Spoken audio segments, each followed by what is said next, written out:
সকলকে সালাম, happy Valentine day. আজকে 14 ফেব্রুয়ারি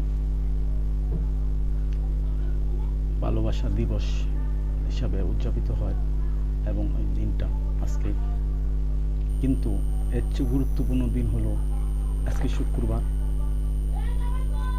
জুমার দিন গেছে, এবং তার চেয়ে গুরুত্বপূর্ণ বিষয় হলো আজকে হলো সবার যে এক রাত সবার ভাগ্যে জুটে এবং সবাই পায়ও না।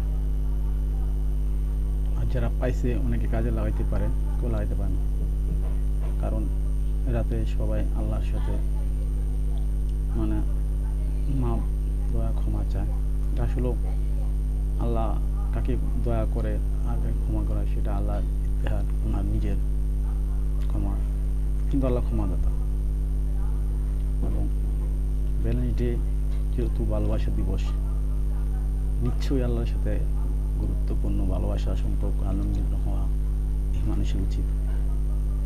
তো আল্লাহ যাদেরকে দয়া ক্ষমা করে তারা অবশ্যই বুঝতে পারে এবং তারা তাদের মতন ভাগ্যবতী আর কেউ নয়। তারা কারা এটা আবার সকলে জানে না, সকলে বুঝতেও পারে না, তারাও তাদের মতন সাধারণ মানুষের মধ্যেই চলে, কিন্তু তারা নিশ্চিত থাকে যে আল্লাহ যাদেরকে দয়া ক্ষমা করছে, আল্লাহ দয়া ক্ষমা করছেন সেটা তারা বুঝতেই পারে এবং তারা আল্লাহর কাছে শুকরিয়া জ্ঞাপন করে, কারণ আল্লাহ অনেক দয়াময়।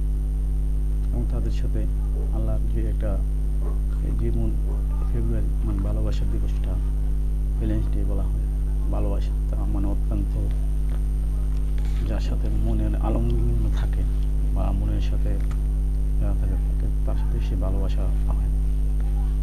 তো আল্লাহ যাদেরকে দয়া ক্ষমা করে তাদের সাথে আল্লাহর মনের সম্পর্ক মন দিয়ে বাঁধা, মনের বিষয় তাদের সাথে তার মানে অবশ্যই আল্লাহ রাসূলের আশীর্বাদ দয়া ক্ষমার প্রয়োজন, আর ওইটার মাধ্যমেই বন্ধুর মাধ্যমে বন্ধুকে পাওয়া যায়। তো আমাদের অনুসরণ করব রাসূলকে, আল্লাহ এবং রাসূলের অনুসরণ করেই আল্লাহকে পাওয়া যায় এবং তার অন্তর দিয়েই জান্নাত, এবং তাকে পাওয়াটাই ভাগ্যের ব্যাপার। সেও মানুষের মধ্যে থেকেই মানুষ চিনে নেওয়াটা সকলে পারে, আর আল্লাহ সকলকে চিনায় না। যে আল্লাহর উপর ভরসা এবং বিশ্বাস স্থাপন করতে পারে সত্যবাদী সত্য, আল্লাহ তাদেরকেই তার সাথে সাক্ষাৎ করান এবং দয়া ক্ষমা মাধ্যমে করান। তো আল্লাহকে ডাকতে হলে অবশ্যই ডাকার মতন ডাকতে হয়, সেটা বন্ধুর মাধ্যমে। আর বন্ধুকে না পায় তো আপনার আল্লাহকে পাবেন না।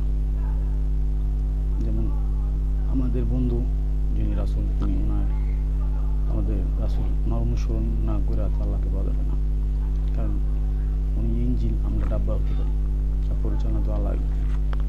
তাহলে সম্পর্কটা এমন হোক সত্য, মানে মনের সাথে মন, তার সাথে কার সাথে যারা অনুসরণ করবেন তার সাথে, যার মাধ্যমে সৃষ্টিকর্তাকে পাওয়া যায়, যিনি ক্ষমা দয়া আনন্দ সর্ববিধ আপনার আমার লালন কর্তা পালন করতে থাকেন, অভিভাবক